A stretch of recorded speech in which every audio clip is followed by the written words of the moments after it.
জুমা কোথায় থেকে আসলো, কিভাবে আসলো, এর সূচনা কোথায় থেকে? আল্লাহ রাসূল সাল্লাল্লাহু আলাইহি ওয়াসাল্লাম মক্কায় দীর্ঘদিন যাবত মুশরিক কাফেরদের কষ্টে বসবাস করতেছিলেন।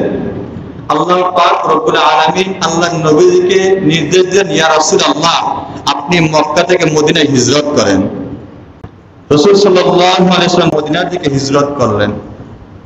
কিছু রাস্তা অতিক্রম করার পর কুবা নামক এক স্থানের ভিতরে আল্লাহর নবীজি 14 দিন বসবাস করেন। এই 14 দিন বসবাসের পর এই জায়গার ভিতরে একটি মসজিদ নির্মাণ করা হয়।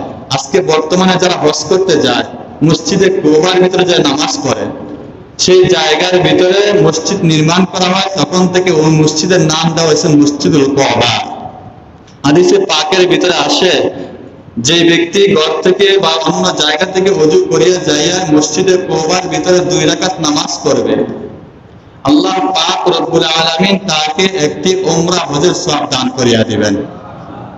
আল্লাহ রাসূল সাল্লাল্লাহু আলাইহি ওয়াসাল্লাম 14 দিন এই মসজিদে কুবার স্থানে বসবাস করার পর, থাকার পর মদিনা থেকে হিজরত করেন।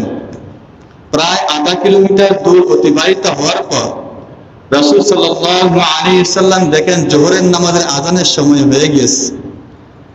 এক সাহাবীকে দিয়ে আযান দেওয়ানো হয়।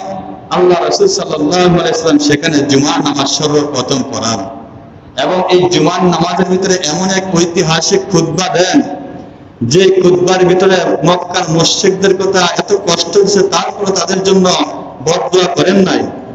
আল্লাহ তাআলার কাছে একই দোয়া করছেন, আল্লাহ তুমি এই উম্মতকে তুমি হেদায়েত দান করিয়া দাও। এই দোয়া নবীজি করেছেন। আর ওই জায়গার ভিতরে একটি মসজিদ নির্মাণ করা হয়, মসজিদুল জুমআ। তখন থেকে জুমার নামাজের প্রচলন চলে আসছে এই পর্যন্ত।